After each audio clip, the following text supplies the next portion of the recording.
So in this episode I'm going to show you guys the progress of the electrical system for my Volvo 740 race car.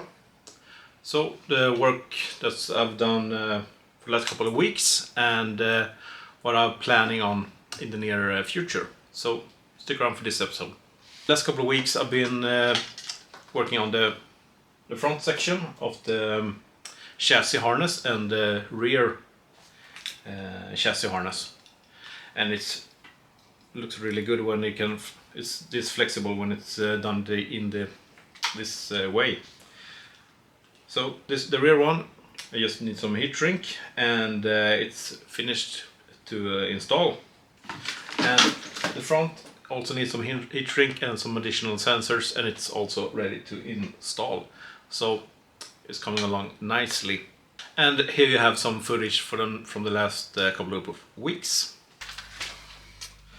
So it's been a while since I was in the garage and made the measurements for the rear harness, and now it's time to make a final check to see that the connectors are lining up where I want them.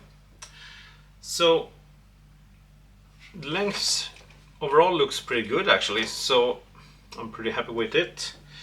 The fuel level sensor could have been a bit longer, but that will work out fine.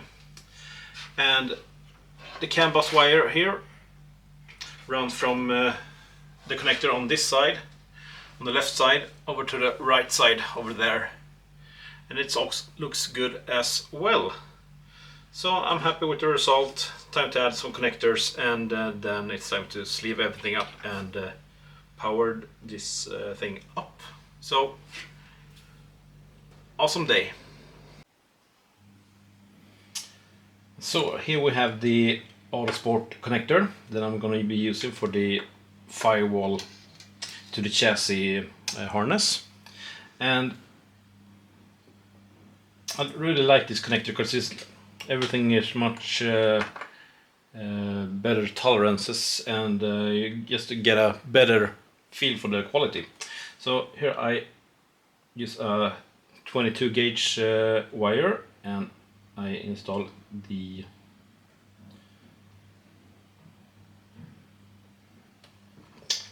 terminal here, and I use the DMC AF-M8, and there it goes. Do a tug check, use the insert tool,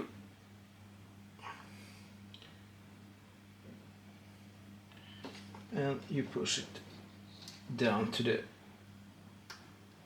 and there it goes. Tug check. Take the service tool and do a loop. Something like that.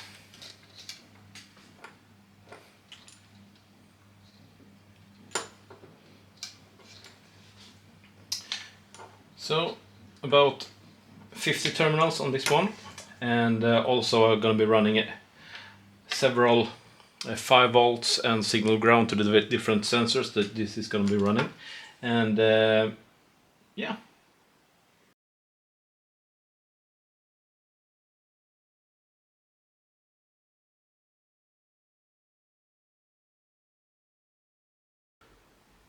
So at the moment I've sorted out which wires are going to go to the right side of the harness or the engine bay, and which wires are going to go to the left side of the engine bay. And here, these are the CAN bus wires, and this will go in the core of the cable. So this is the right side and this is the left side for the, mostly used now for the infrared temperature sensors. Haven't decided yet if I'm gonna just do each wire to the specific sensor, or if I'm gonna do a as a bigger single wire and then or single cable and then branch it out later. We'll see. You spare some supplies and make look a bit more tidy as well. And here you have the all the cut 5-volt and ground wires for the different sensors and everything. So it's quite a whole lot. So time to add this to this nests of wire.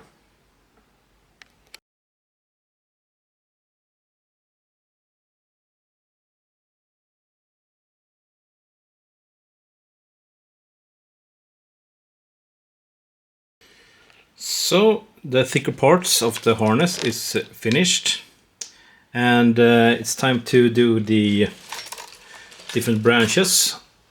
So it goes out to the different sensors and everything, and then start measuring how much shrink tubing I have to buy, because I've run out of the smaller dimensions. You usually go through a small fortune in supplies when you build something like this. Here you have the harness, and it's almost a shame to sleeve this up with heat shrink, because it looks quite cool actually. So what I've done now is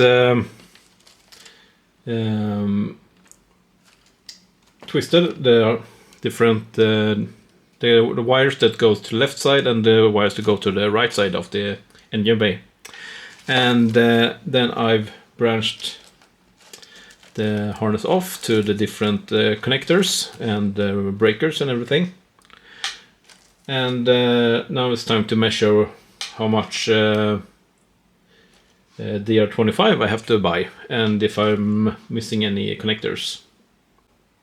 So this purple wire here is what's called filler wire, and it's actually in this layer only the brown wire are used for something. So in the electrical harness.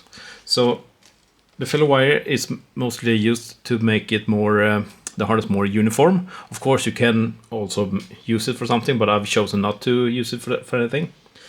Except these wires here that are used for the emergency shut-off breaker, and also the fire suppression system.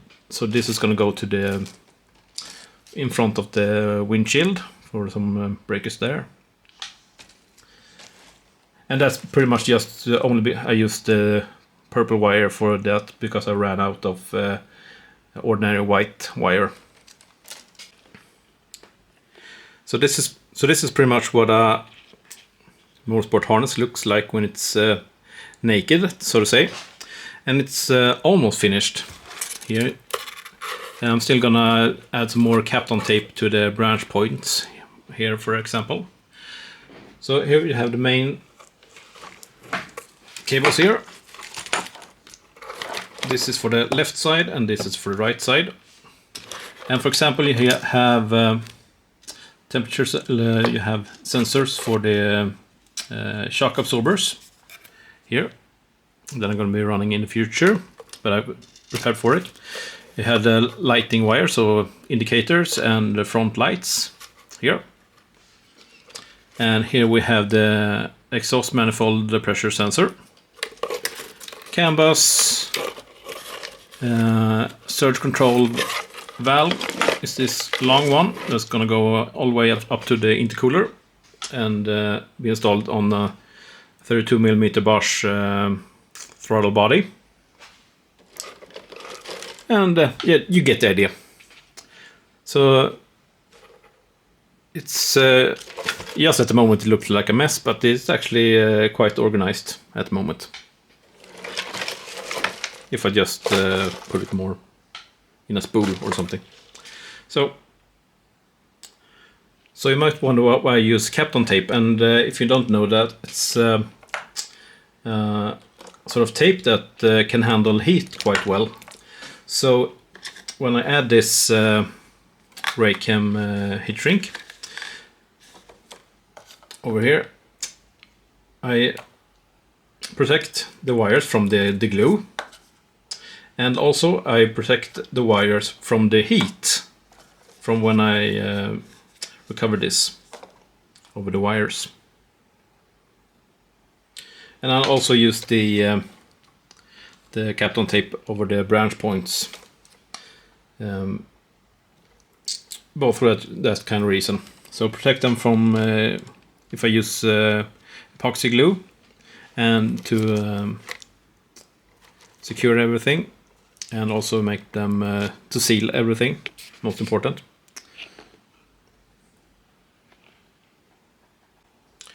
So I tried using the SCL heat shrink here, and it didn't work out. I was probably a bit too fast, or with the heat, or if I didn't work with it from the right direction or something. So I'm gonna remove this and buy a 90-degree rake and boot instead. It isn't that much money, but if this would have worked, I would have saved a few bucks anyway. So, lesson learned. So I hope you found this interesting. It's December 21st when I'm recording this, so I don't expect to get more supplies for the harness until for at least a week anyway.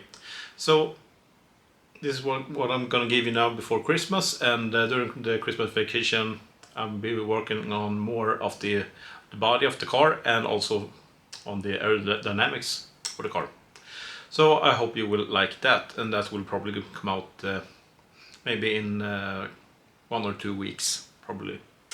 So until next time, follow my channel, like this video, and I hope you have a very, very Merry Christmas. So until next time, bye for now, bye.